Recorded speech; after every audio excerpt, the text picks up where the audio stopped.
I stopped breastfeeding my bottle averse baby overnight.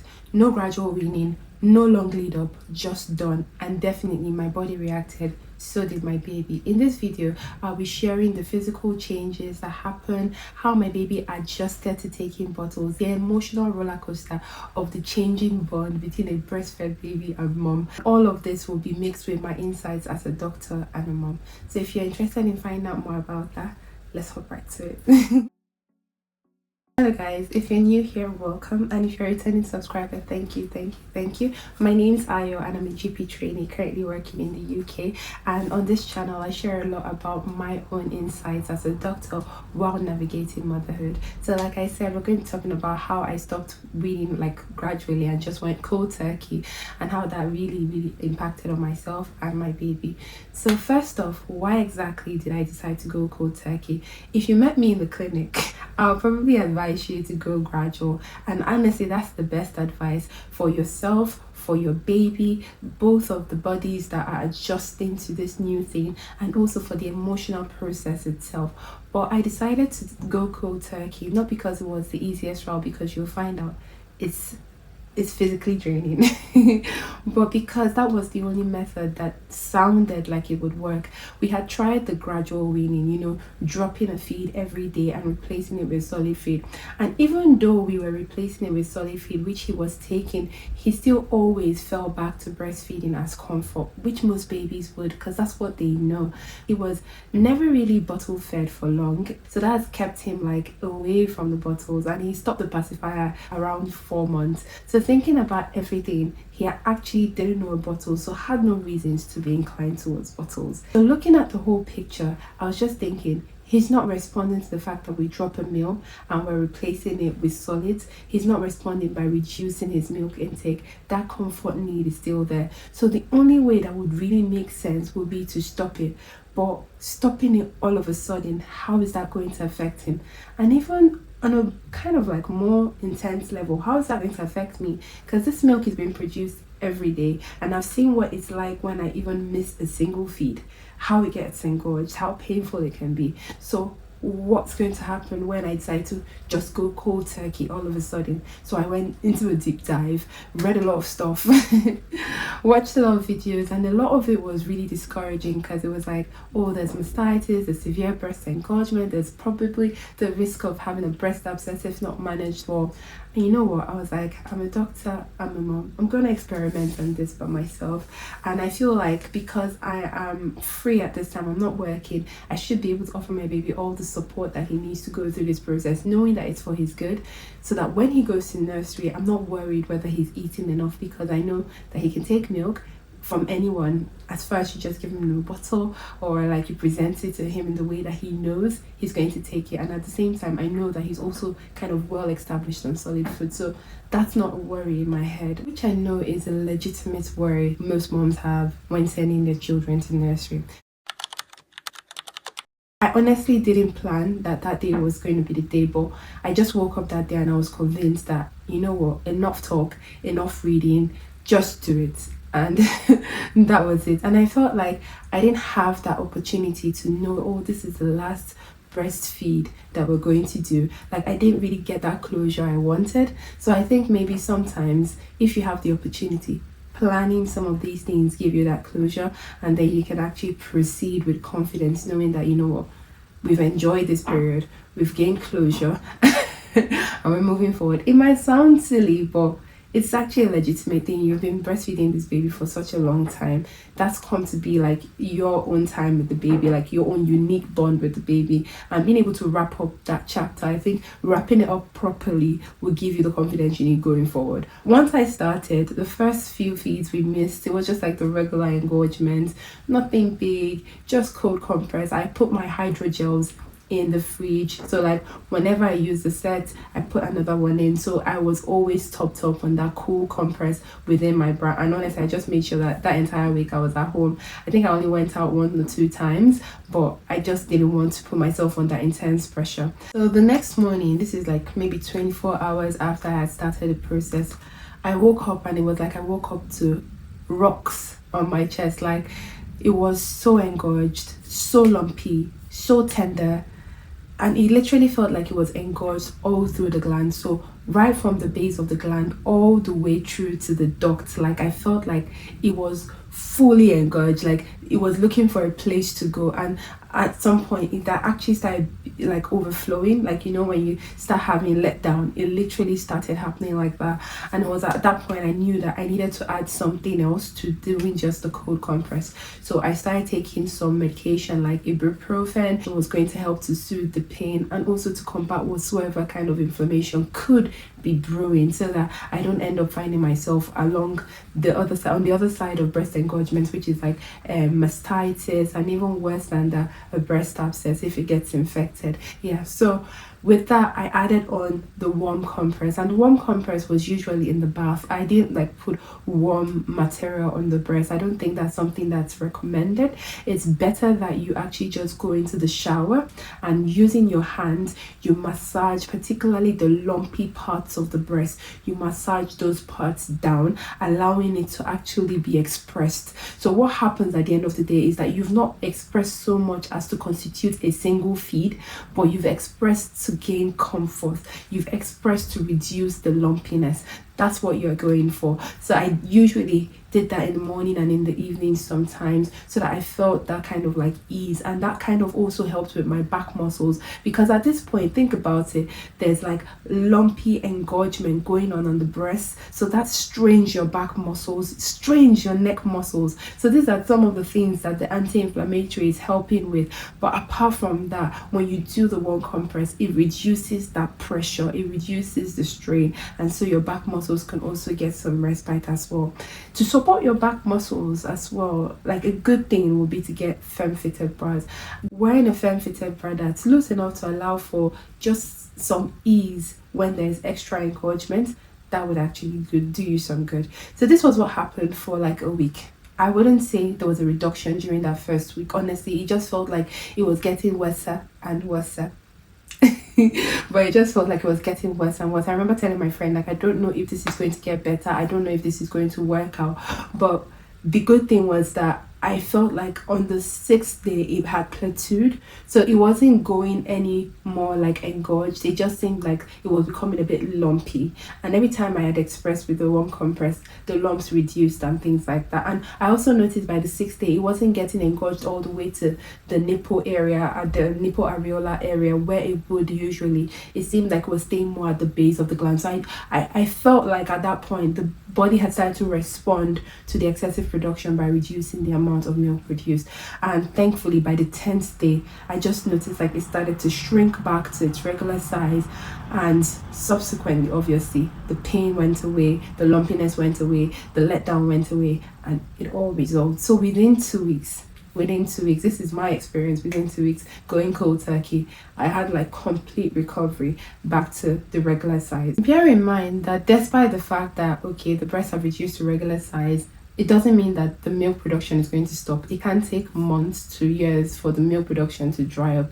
So I don't think that was a problem for me. I just didn't want to be like having those rocks, moving around with those rocks. That was my worry. One important thing I would say as a doctor that you need to do every day when you're going through this process is that you need to make sure that you examine your breasts in the morning and in the evening in front of like a good mirror that can show you yourself, so you know, like that you can see your entire breast on. I think it's very important, and you want to examine the 4 quadrants like you would normally do when you're examining yourself every month as part of the breast examination. So you just want to touch over those areas and see if you're feeling any significant pain, because like there's regular pain that everyone knows from engorgement, and then there is severe pain, like more significant than what you're used to. That should be like, it should be a red flag for you. You should send you a warning that something's going on here. Pay attention to that quadrant.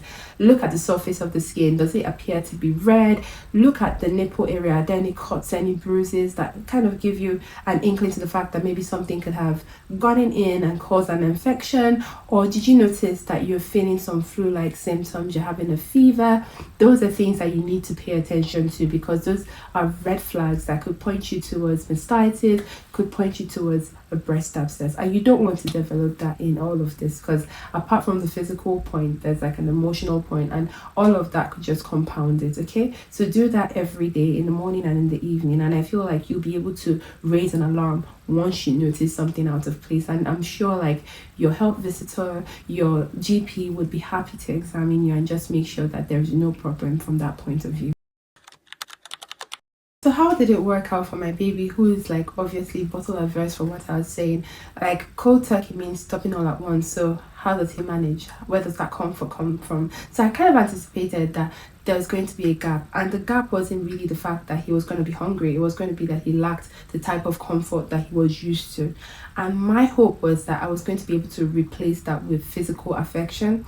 So whenever he cried, because initially, like for the first, I would say like 10 hours, he wasn't phased. He had his breakfast. Usually, like, he could have some cereal, he could have like Cerelac, or he could have like some pap, which is like cornmeal, or he could have some custard, or maybe like some pancakes, and that's usually what he has for breakfast. And he was good to go. In the middle of the like morning, we gave him like some fruits. He was happy. I think it was late afternoon. He was like, "Where's this lady that usually gives me my breast milk so I can sleep? Where is she? I haven't seen her." And now I'm seeing her, she's not doing anything.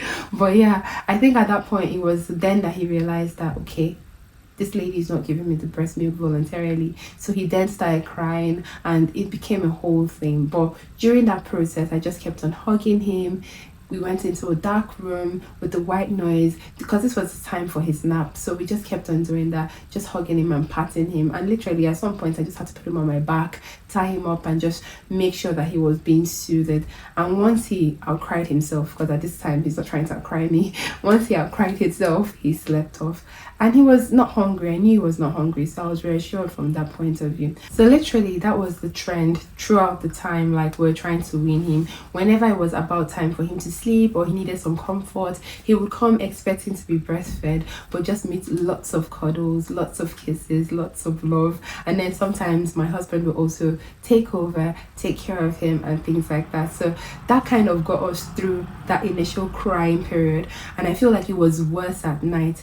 But once he started noticing that the breast milk wasn't coming, and during the process of offering him all this love, we kept on just introducing the bottle, giving him the bottle. For the longest time he was throwing it on the floor, kicking it out of his face, things like that. But once he noticed that this was like, there was no coming back, I think that was like the breaking point for him.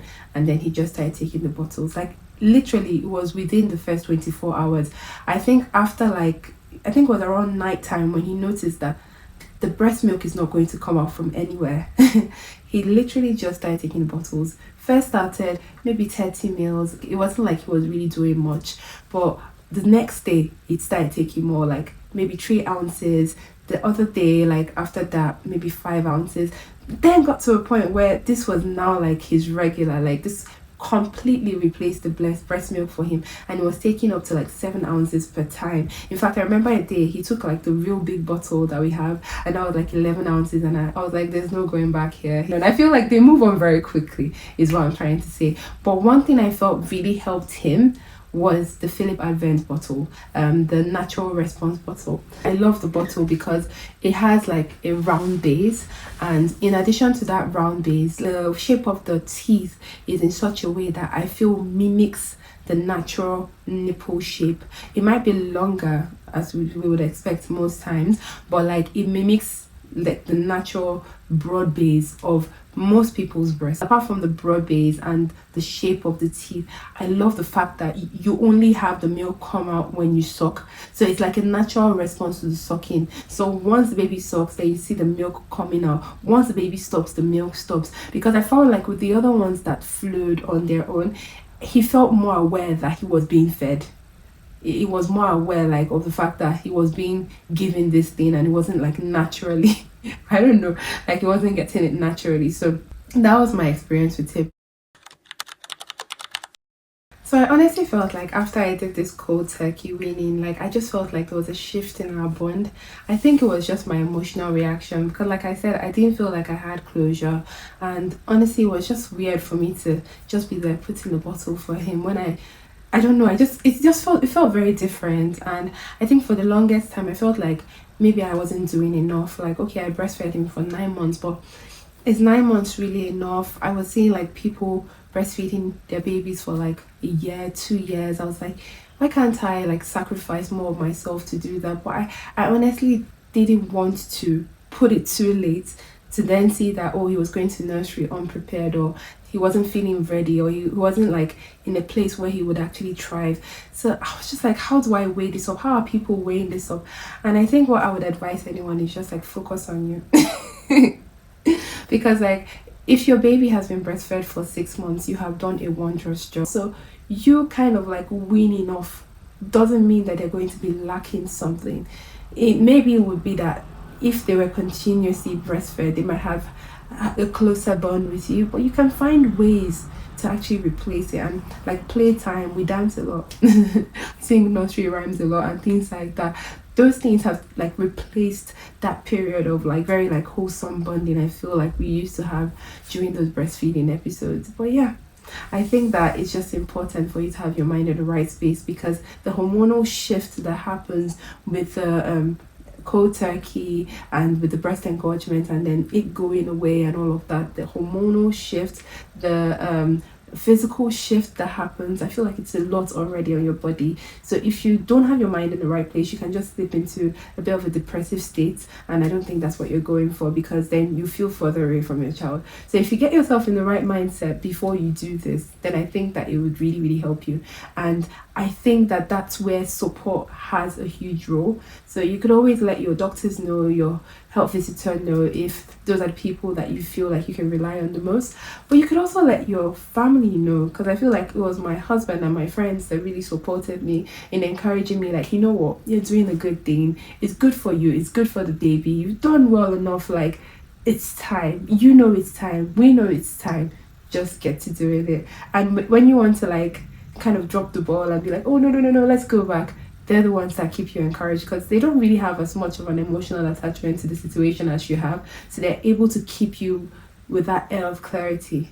Yeah, so I think like support is so important. Anyways, I hope like maybe this video helped you in making your decision concerning like weaning your baby cold turkey or weaning your baby gradually. And whichever one you do, remember that it's not going to be on their CV when they're 16 looking for a job before they go into college, or even after college when they're looking for a job. Really, no one cares when they stop breastfeeding.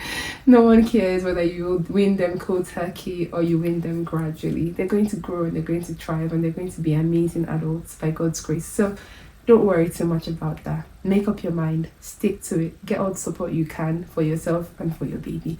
Anyways, if you like this video, please give it a thumbs up. If you feel like this kind of content resonates with you on the stage of life that you're in, then feel free to subscribe and turn on the bell, like the notification button, so you can get alerts whenever I release a video. And see you next time. Bye.